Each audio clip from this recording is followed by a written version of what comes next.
Hello dear students, welcome to my channel reflective thinkers. आज हम देखने वाले हैं मल्टी लेवल क्यू शेड्यूलिंग। ठीक है, जब मैंने आपको ऑपरेटिंग सिस्टम पढ़ाया था, ठीक है, और उसमें हमने बहुत सारे टाइप्स देखे थे ऑपरेटिंग सिस्टम के, ठीक है, और कुछ सीपीयू शेड्यूलिंग एल्गोरिदम्स पढ़ी थी, ठीक है, जिसमें कुछ नॉन प्रिमिटिव थी, कुछ प्रिमिटिव टाइप्स की एल्गोरिदम्स थी, ठीक है। उसमें हमने कुछ एसजेएफ पढ़ी थी, means shortest job first, FCFS देखी थी, राउंड रॉबिन देखी थी, ठीक है, और उसमें कुछ न्यूमेरिकल्स भी सॉल्व किए थे हमने, ठीक है। तो आज उसी में आगे हमारा टॉपिक है मल्टी लेवल क्यू शेड्यूलिंग, ठीक है। अब multi level queue scheduling means कि सपोज मेरे पास एक रेडी क्यू है, ठीक है, एक रेडी क्यू है, ठीक है, इसमें नंबर ऑफ प्रोसेसेस है P1, P2, P3, ठीक है।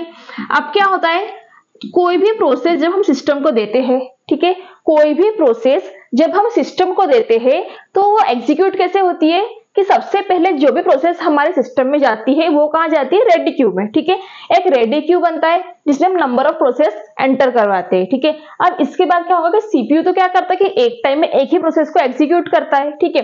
तो यहाँ पर क्या होगा कि ये जो प्रोसेस है वन बाय वन सीपीयू के पास जाएगी, ठीक है, एग्जीक्यूट होगी और टर्मिनेट होते जाएगी, ठीक है। तो इस टाइप से प्रोसेस करवाते थे हम। और ये जो प्रोसेस जब सीपीयू के पास जाती है तो वो कोई ना कोई एल्गोरिदम के थ्रू एग्जीक्यूट करती है, जो हमने सीपीयू एल्गोरिदम्स देखे थी, ठीक है, सीपीयू शेड्यूलिंग एल्गोरिदम्स, उसके थ्रू क्या होता है सीपीयू के पास प्रोसेस जाने के बाद में एग्जीक्यूट होती है, ठीक है। अब हम क्या करते थे, सिर्फ एक रेडी क्यू का यूज करते थे, लेकिन रियल लाइफ में क्या होता है कि हम जो प्रोसेस होती है हमारी वो एक टाइप की नहीं होती है, डिफरेंट टाइप्स की प्रोसेसेस हो सकती है, ठीक है।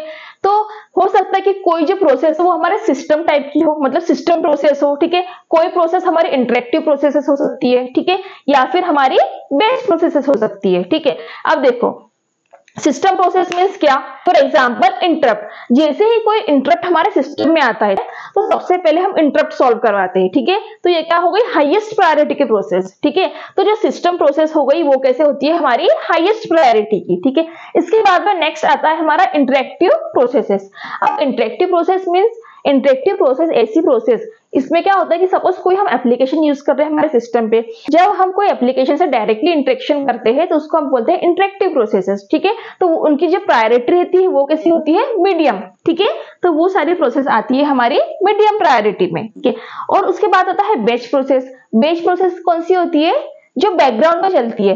सपोज हमने नंबर ऑफ प्रोसेस दे दी हमारे सिस्टम में, और कुछ प्रोसेस क्या होती है कि बैकग्राउंड में अपना एग्जीक्यूशन चलते रहता है, जिसको हम बैकग्राउंड प्रोसेस कह सकते हैं या बैच प्रोसेस कहते हैं।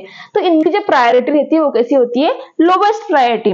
तो अब ये जो प्रायोरिटी लिखी है इसका मतलब कि जब भी कुछ प्रोसेस हमारे एग्जीक्यूशन में होगी, ठीक है, सपोज नंबर ऑफ प्रोसेस हमारे सिस्टम में एग्जीक्यूशन में है, तो उसमें जो हाईएस्ट प्रायोरिटी की प्रोसेस है सीपीयू उसको पहले एग्जीक्यूट करेगा। मतलब यदि हमारे सिस्टम में सपोज सिस्टम प्रोसेस भी है, इंटरेक्टिव भी है और बैच भी है, तो सबसे पहले क्या होगा, कौन सी प्रोसेस एग्जीक्यूशन होगी, सिस्टम प्रोसेस, उसके बाद में interactive process and then batch process हमारी एग्जीक्यूशन में आएगी, ठीक है। तो इस टाइप से एग्जीक्यूशन होगा। अब इसमें क्या होता है, मल्टी लेवल क्यू। इससे पहले जब हमने शेड्यूलिंग पढ़ी उसमें क्या था, सिंगल क्यू था, एक रेडी क्यू, ठीक है, लेकिन इसमें प्रोसेस का टाइप अलग अलग है, ठीक है। जब प्रोसेस का टाइप अलग अलग है तो हम क्या कर रहे हैं, एक प्रोसेस जो एक टाइप की प्रोसेस है उसको एक क्यू दे देंगे, ठीक है, मतलब number of ready queue use करेंगे। इसीलिए यहाँ पर लिखा हुआ है मल्टी लेवल क्यू, मतलब हम एक सिंगल क्यू का यूज न करते हुए मल्टीपल क्यू यूज करेंगे। अब क्यू हम कैसे बनाएंगे कि एक क्यू सपोज हमने सिस्टम प्रोसेस के लिए बना दी, एक क्यू हमारी इंटरेक्टिव प्रोसेस के लिए बना दी, और एक क्यू जो है हमारी बैच प्रोसेस के लिए बना दी, ठीक है। अब यहाँ पर क्या होगा कि यहाँ पर जो प्रोसेस आएगी हमारे सिस्टम प्रोसेस, ठीक है, तो ये प्रोसेस सबसे पहले जाएंगे किसके पास, सीपीयू के पास, और एग्जीक्यूशन होगा, ठीक है। उसके बाद इसकी प्रायोरिटी कैसी है, मीडियम, उसके बाद में ये प्रोसेस जाएगी, ठीक है। तो इस टाइप से हमारी प्रोसेस चलेगी। अब देखो यहाँ पर क्या हो रहा है, जैसे ही हमारे कोई प्रोसेस आई, ठीक है, हाईएस्ट प्रायोरिटी की, जो सिस्टम प्रोसेस में गई, ठीक है, यहाँ पर एक रेडी क्यू बनाए, सपोज मेरा रेडी क्यू ये 1 है, ready queue 1, ready queue 2, ready queue 3, ठीक है।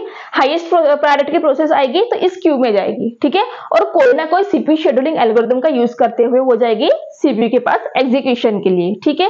तो इस टाइप से एग्जीक्यूशन होगा। सपोज इंटरेक्टिव प्रोसेस है कोई, तो इस क्यू में जाएगी, ठीक है, और फिर कोई ना कोई सीपीयू शेड्यूलिंग एल्गोरिदम का यूज करते हुए वो एग्जीक्यूट होगी, ठीक है, सेम बैच के लिए।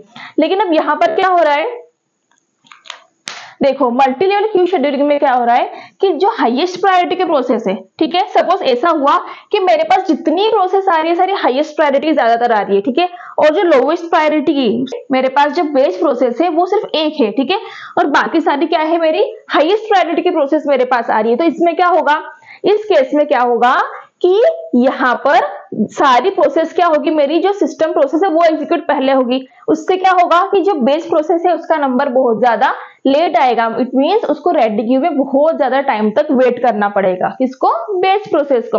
अब इससे क्या होगा, स्टारवेशन की प्रॉब्लम आएगी। क्यों, क्योंकि यहाँ पर क्या हो रहा है कि सारी प्रोसेस तो मेरी जो हाईएस्ट प्रायोरिटी की है तो वो पहले एग्जीक्यूट हो जा रही है, और जो लोवेस्ट प्रायोरिटी की है वो बहुत टाइम तक क्या करना पड़ रहा है, उसको वेट करना पड़ रहा है। तो ये स्टारवेशन का जो प्रॉब्लम इसमें हो रहा है कि इसका नंबर पहले नहीं आ रहा है, इसको बहुत टाइम तक ये सारी प्रोसेस जो है बेच वाली हमारी वेटिंग में चली जा रही है।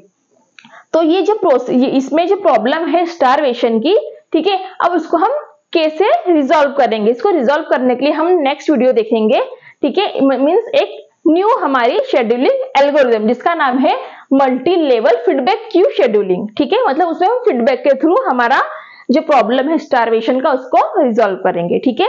तो ये है मल्टी लेवल क्यू शेड्यूलिंग, ठीक है, ये सारे इस टाइप से इसमें प्रोसेस होती है। अब ये जो मल्टी लेवल क्यू शेड्यूलिंग है इसको कोई न्यूमेरिकल एग्जाम में आपको नहीं आएंगे, इसके सिर्फ थ्योरी आपको पोर्शन आ सकता है। तो आप सिंपल सा ये इस टाइप से डायग्राम बना के आपको थ्योरी इसमें लिख सकते हैं, ठीक है। जो इसके पहले हमने पढ़ी थी एल्गोरिथम जिसमें हमारे न्यूमेरिकल्स थे, ठीक है, लेकिन ये जो हमारा शेड्यूलिंग एल्गोरिथम है इसमें न्यूमेरिकल्स नहीं है, सिर्फ थ्योरी पोर्शन आपको एग्जाम में आएगा। तो मिलते हैं नेक्स्ट वीडियो में। Thank you.